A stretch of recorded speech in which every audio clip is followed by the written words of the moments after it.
সূরা ইয়াসিনের ৪৬ নম্বর আয়াত। আউযু বিল্লাহি মিনাশ শাইতানির রাজিম। ওয়া মা তা'তিহিম মিন আয়াতিম মিন আয়াতি রাব্বিহিম ইল্লা কানু আনহা মুরিদিন। যখনই তাদের পালনকর্তার নির্দেশাবলীর মধ্য থেকে কোনো নির্দেশ তাদের কাছে আসে, তখনই তারা তা থেকে মুখ ফিরিয়ে নেয়। আগের কয়েকটি আয়াতে আল্লাহ সুবহানাহু ওয়া তাআলার যেই শক্তি এবং তার যে প্রজ্ঞার নিদর্শন, সেটা আমরা দেখতে পাই আসমান এবং জমিনের মাঝে। আল্লাহ সুবহানাহু ওয়া তাআলা সেদিকে আমাদেরকে দৃষ্টিপাত করতে বলেছেন।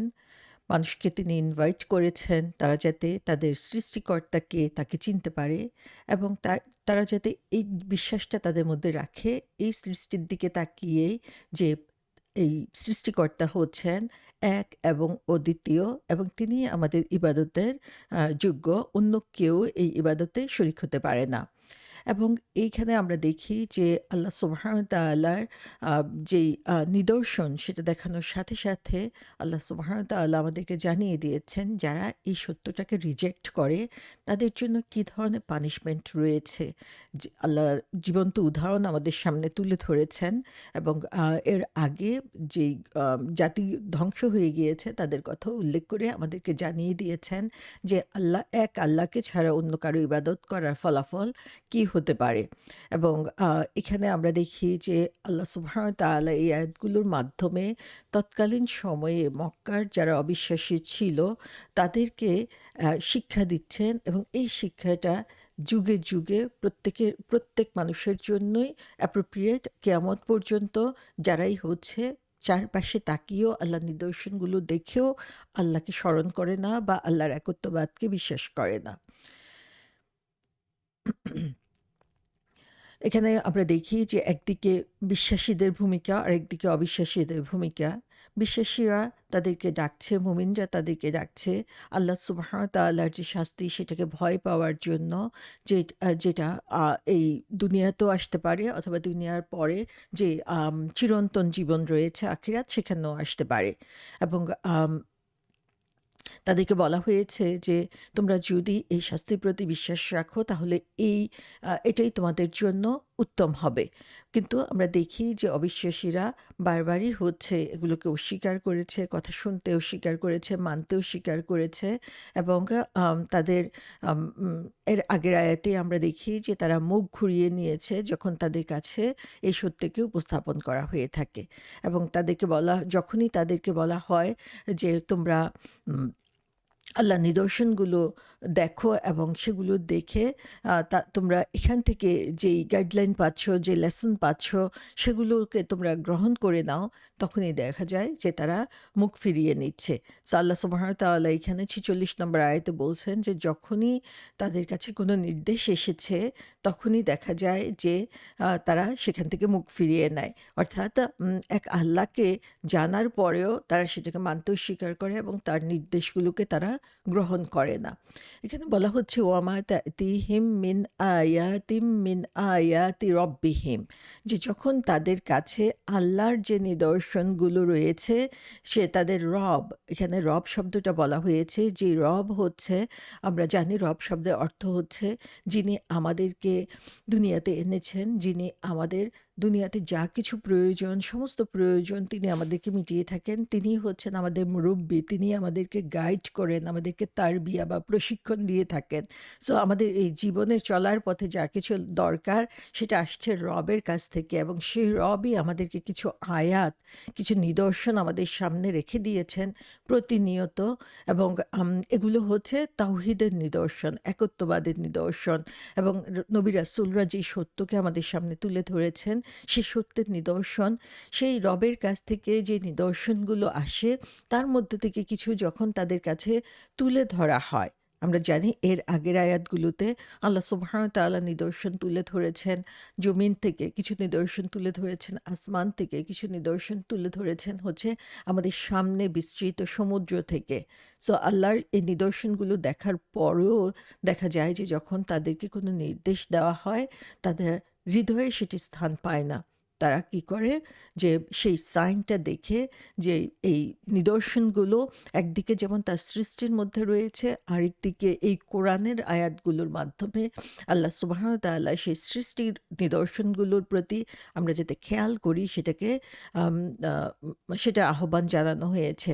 এবং এই বিশ্ব ব্রহ্মাণ্ডে যেদিকেই আমরা তাকাই, আমরা যদি ইভেন নিজের দিকে তাকাই, আমরা যদি ইতিহাসের দিকে তাকাই, তাহলে সেখানে প্রচুর নিদর্শন রয়েছে এবং সেই নিদর্শনগুলো তার আমাদের রব আমাদের জন্য দিয়ে দিয়েছেন যাতে আমরা অন্ধ হয়ে না থাকি, যাতে আমরা সত্যটাকে জানতে পারি। এবং তারপরেও কি হচ্ছে, তাদের অবস্থানটা হচ্ছে এরকম, ইল্লা কানু আনহা মুরিদিন। তারা মুরিদ হয়ে যাচ্ছে, যে তারা যারা হচ্ছে কোনো কিছু থেকে মুখ ফিরিয়ে নেয়। সো মুখ ফিরিয়ে নেওয়া ছাড়া তারা আর কিছুই করে না। সো আল্লাহ সুবহানাহু ওয়া তাআলা বলছেন যে তারা তাদের কাজ একটাই, সেটা হচ্ছে তারা মুখ ফিরিয়ে নেয় তাদেরকে যখন এই কথাগুলো বলা হয়। সো তারা সেটা গ্রহণও করে না, সেটা থেকে যেই বেনিফিট বা উপকার পাওয়ার কথা সেটাও পাওয়া যায় না। সো তারা নিজের ইচ্ছায় ইনটেনশনালি উইলিংলি আল্লাহর সাইনগুলো থেকে মুখ ফিরিয়ে নেয়, আল্লাহর আয়াতগুলো থেকে মুখ ফিরিয়ে নেয়। সেটা আমরা দেখি দুনিয়ার আয়াত বা দুনিয়াবি যে নিদর্শন সেগুলো, অথবা কোরআনের আয়াত হোক, সেই কথাগুলো তারা শুনতে চায় না। এর মাধ্যমে তাদের যে স্টাবর্ননেস, তাদের যে অ্যারোগেন্স, সেটাই আসলে প্রমাণিত হয়। সো আল্লাহ বলছেন যে যখনই তাদের কাছে অসংখ্য অসংখ্য নিদর্শন রয়েছে আল্লাহর, সেগুলো কিছু তাদের সামনে উপস্থাপন করা হয়, তখনই তারা এই ধরনের কাজ করে, যে এই ধরনের লোকেরা যারা হচ্ছে এই ইরাদ অথবা তারা হচ্ছে মুরিদ, তারা অ্যারোগেন্টলি অহংকার বশত সেগুলোর কথা সেগুলো নোটিস না করতে বা সেগুলোর কথা না বুঝতে চেষ্টা করে। এবং এখানে আমরা দেখি যে ৩০ নম্বর আয়াতেও আল্লাহ সুবহানাহু ওয়া তাআলা সেই জনপদের লোকদের কথা যখন বলেছিলেন, তখন সেই জনপদের লোকদের কাজের একটা উদাহরণ দিয়েছিলেন, যে তারা তাদের কাছে যে রাসূল এসেছিল তাদেরকে তারা মক করত, তাদেরকে নিয়ে হাস্য কৌতুক করত, তাদের কথা তারা মেনে নিত না।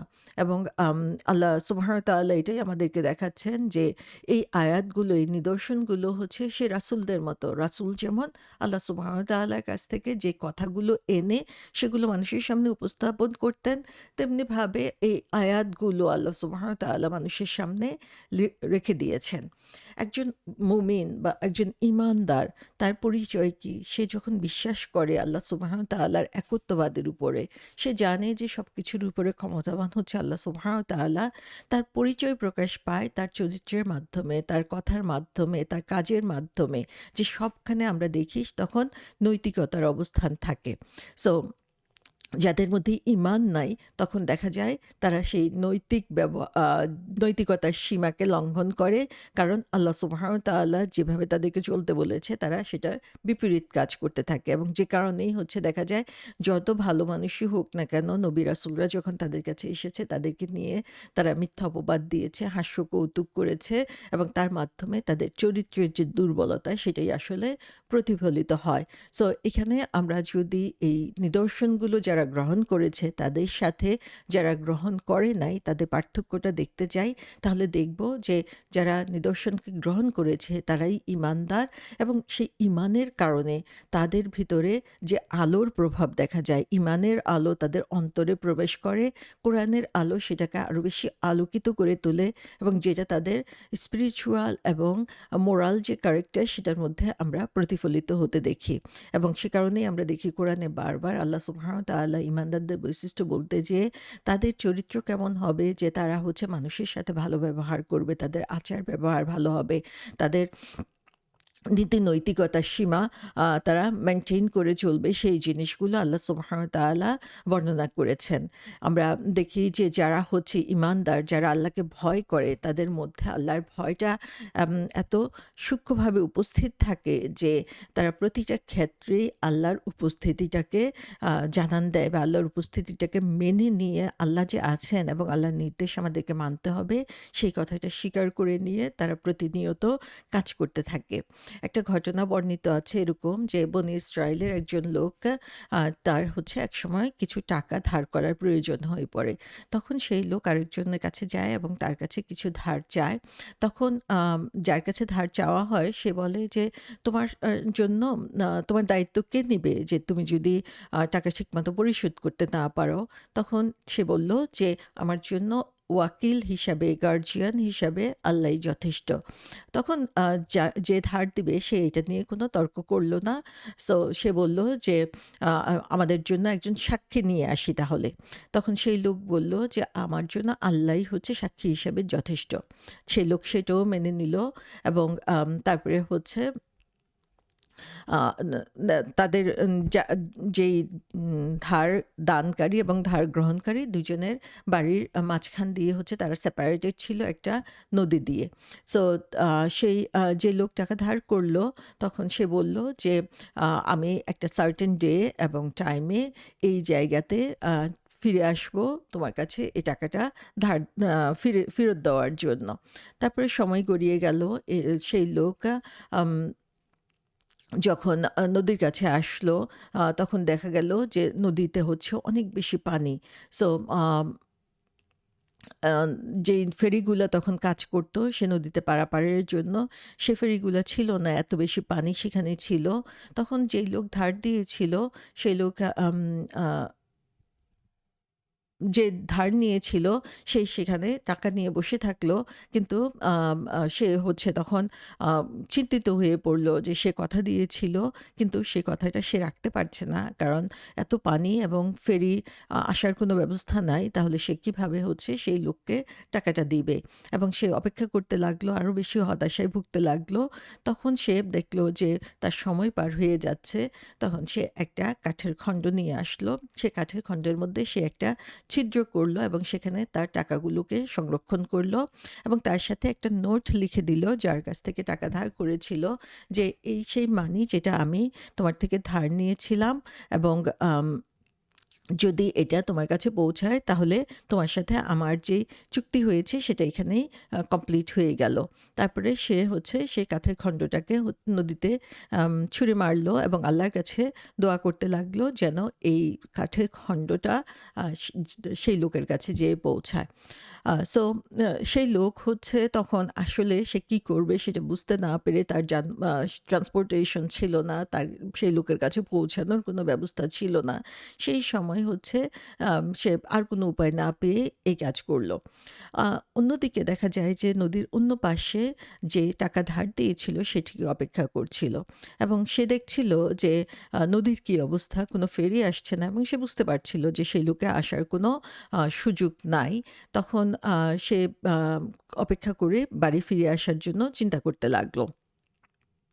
সো বাড়ি ফেরার আগে সে চিন্তা করলো যে কিছু কাঠ কুড়িয়ে নিয়ে যাই বাড়িতে, সেটা তার হচ্ছে প্রয়োজনে লাগবে। সো সে দেখতে পেল যে একটা আ কাঠের খণ্ড ভেসে আসছে এবং সে সেটাকে বাড়িতে নিয়ে গেল এবং বাড়িতে নিয়ে সে কাঠের খণ্ডটা কাটতে শুরু করলো। তখন সেই কাঠের খণ্ডের মধ্যে সে তার টাকা এবং নোটটা পেল। সো তার মানে সে টাকা পেয়ে গেছে এবং তার যে চুক্তি ছিল সেই চুক্তি কমপ্লিট হয়ে গিয়েছে। তারপরে যেই লোক টাকা ধার করেছিল সে তো আসলে যায় না এই লোক পাবে কিনা। এখনকার মতো যোগাযোগ ব্যবস্থা ছিল না যে একটা টেক্সট পাঠিয়ে দিবে অথবা একটা ইমেইল অথবা ফোন করে দিবে। সো সে আ আ সে তখন হচ্ছে আম চিন্তা করতে লাগলো যদি এই লোক টাকা পেয়ে না থাকে তাহলে অবশ্যই আমাকে আবার সেই টাকাটা পরিশোধ করতে হবে এবং সে কিছুদিন অপেক্ষা করলো। নদীর পানি কমে গেল এবং সে আরো কিছু টাকা জোগাড় করে তারপরে সে নদী পার হয়ে যেয়ে যার কাছ থেকে টাকা ধার করেছিল তার বাড়িতে যেয়ে উপস্থিত হলো।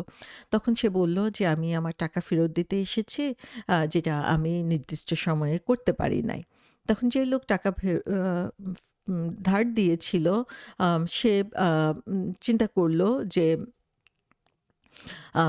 সে তো সে টাকাটা আ সেই কাঠের খণ্ডটা সে পেয়েছে। সে লোক আসলে তখন বলতে পারত যে সে পায় নাই, অথবা এক্সট্রা টাকাটা সে নিয়ে নিতে পারত। কিন্তু এখানে আমরা দেখি যে তাদের দুজনের ঈমানই এত শক্ত ছিল, মজবুত ছিল যে তারা আল্লাহর উপরে ভরসা করেছে, আল্লাহকেই সাক্ষী হিসেবে মেনে নিয়েছে, এবং তাদের যে দায়িত্ববোধ সেই ব্যাপারে কোনো ধরনের গাফলতি করে নাই। সো আম আ দুজনের ঈমানই এত মজবুত ছিল যে কেউ কারো সাথেই আসলে এখানে ধোঁকা দেওয়ার কোনো ব্যবস্থা নাই। কারণ তারা জানে যে আল্লাহ সাক্ষী হিসেবে যথেষ্ট, এবং আল্লাহ অবশ্যই সবকিছু দেখছেন। তো এখানে আমরা দেখি যে আল্লাহকে যখন কেউ একত একক সত্তা হিসেবে মেনে নেন, আল্লাহকে যখন রব হিসেবে মেনে নেয়, আল্লাহকে যখন জানে যে তিনি সর্বময় ক্ষমতার অধিকারী, তখন আমাদের কথা, কাজ এবং স্বভাবের মধ্যে অবশ্যই পরিবর্তন হবে। আমরা সেই অস্বীকারীদের মতো হয়ে যাব না। সো আমরা দেখি যে যখন অবিশ্বাসীদেরকে বলা হয়েছিল যে তোমরা সতর্ক হও আল্লাহর শাস্তির ব্যাপারে এবং আল্লাহর ক্রোধের ব্যাপারে, যেটা তোমাদের খুব নিকটবর্তী হয়ে গিয়েছে, তাদের তখন তারা হচ্ছে তাদেরকে বলা হয়েছিল যে তোমরা তোমাদের কাজগুলো সম্পর্কে সচেতন হও, তোমাদের পূর্ববর্তী জাতিগুলোর যে অবস্থা হয়েছে সেখান থেকে তোমরা শিক্ষা দাও, তাহলে তোমাদের উপরে রহমত আসতে পারে। তখন দেখা গেল তারা এই ওয়ার্নিং থেকে, সতর্কবাণী থেকে মুখ ফিরিয়ে নিল, এবং তারা অ্যারোগেন্ট হয়ে গেল। সো তারা যদি এই সতর্কবাণীটাকে গ্রহণ করত, আল্লাহকে বিশ্বাস করত, মেসেঞ্জারের কথা শুনতো, রাসূলের কথা অনুসরণ করত, তাহলে আল্লাহ তাদের তাওবা এবং ঈমানকে কবুল করে নিতে পারতেন, এবং আল্লাহ তাদেরকে সেই শাস্তি, দুনিয়া এবং আখিরাতের শাস্তি থেকে তাদেরকে রক্ষা করতে পারতেন। কিন্তু তাদের পরিণামই হচ্ছে এরকম যে তারা সে সতর্কবাণীর কথা না শুনে তারা হচ্ছে অন্ধের মতো, তারা যা বলেছে সেটাতেই অটল ছিল, এবং তাদের অবিশ্বাসের মধ্যেই অবিশ্বাসী তাদের মধ্যেও ডিপ রুটেড হয়েছিল, এবং তাদের এই কাজ যে অবিশ্বাস, সেই অবিশ্বাসের কারণেই আমরা দেখি তাদের চরিত্রের মধ্যে তার প্রতিফলন ঘটেছে, যার একটাই উপায় সেটা শো করার, এটা হচ্ছে বিরোধিতা করা, অস্বীকার করা এবং সত্যকে মেনে না নেওয়া।